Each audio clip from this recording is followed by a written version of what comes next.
কেমন আছেন সবাই? ডাল ভাত যেই কথাটা, এই ডাল ভাতের সাথে একটা কথা খুবই সম্পৃক্ততা ইদানিং পাওয়া যাচ্ছে।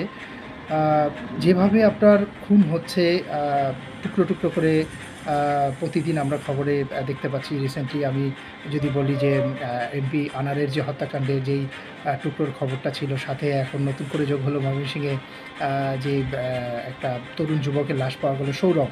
সৌরভকে যে হত্যা করা হলো তার আপন চাচার মাধ্যমে, আ চাচাতো বোনের সাথে আ বিয়ের বিষয় নিয়ে যেই ভয়ংকর একটা হত্যাকাণ্ড ঘটলো।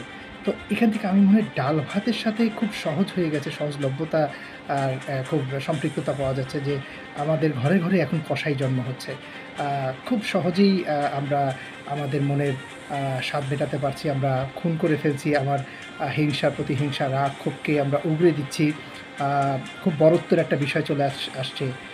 সৌরভের চাচা যেটা করেছেন, সৌরভকে খুনের সময় আমার একটা জিনিস প্রশ্ন আসে যে নিজের সন্তানের মতোই তো আপন ভাতিজা। কীভাবে আ খুন করে সে? সে যখন তাকে হত্যাটা করে, এরপরে যখন এই কাণ্ডগুলো করেন, তখন কি তার ভিতরে এতটুকু কাঁপেনি হাত যে আমার সন্তান আ যা আর আমার এই ভাতিজাও তো ঠিক একই রকম। তো এই সম্পৃক্ততাটা কেন? আর প্রশ্ন একটা আমার কাছে সবচেয়ে বেশি যেটা লেগেছে, যেটা জানতে পারলাম যে সেই চাচাতো বোন আ সে নাকি বিবাহিতা ছিলেন। তো সেইখানে সেই বিবাহিতার বিষয়টা আমাকে প্রশ্নবিদ্ধ করেছে যে বিবাহিতা হওয়ার পরেও কিভাবে তিনি তার চাচাতো আরেক ভাইকে বিয়ে করতে পারেন। আ সমস্যাটা তো আসলে সেই নারীর মধ্যে। আ যদি এক স্বামী থাকা অবস্থায় ২য় কোনো ছেলেকে সে বিয়ে করে, আ দায়টা তো আসলে সেখানে তাকেই নিতে হবে। তো চাচার এরকম ভয়ঙ্কর রুদ্রমূর্তি আমাদেরকে প্রশ্নবিদ্ধ করছে যে আপনি আপনার সন্তানকে কি সামলাচ্ছেন, নাকি আপনি প্রতিহিংসার জন্য আ মার্ডার করে ফেলছেন, একটা খুন করে ফেলছেন।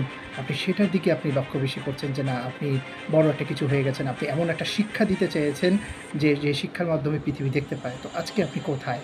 আপনি জেল হাজতে চলে গেলেন। আপনার মেয়ের ভবিষ্যৎটা কোথায়? আ মেয়ের যে স্বামী আছেন তার কি হবে? তিনি কি এরকম একজন খুনির সন্তানের সাথে সংসার করবে কিনা? এখানেও একটা প্রশ্নবিদ্ধ। তো আমি বরাবরই একটা কথা বলে আসছি যে আপনারা সচেতন হন। আপনারা নিজ সন্তানকে আগে সঠিকভাবে গাইডেন্স করুন। সে একজন কসাই হয়ে উঠছে না তো? তার মনের ভেতর রাগ, ক্ষোভ, ক্রোধ, আমরা ঘরে, ঘরে আমাদের বাবা, মা, ভাই, বোন এদের ভিতরে যে প্রতিহিংসাটা, সেটা কোথায় যে ক্রোধটা জন্মাচ্ছে? আমি শুধু একজন কসাই হিসেবে সেই বাবাকে আমি দোষারোপ করব না। সাথে আমি বলব যে পুরো সমাজ ব্যবস্থাকে, একজন স্ত্রী হয়ে স্বামীকে খুন করা, স্বামী হয়ে স্ত্রীকে খুন করা এখন ডাল ভাতই হয়ে গেছে।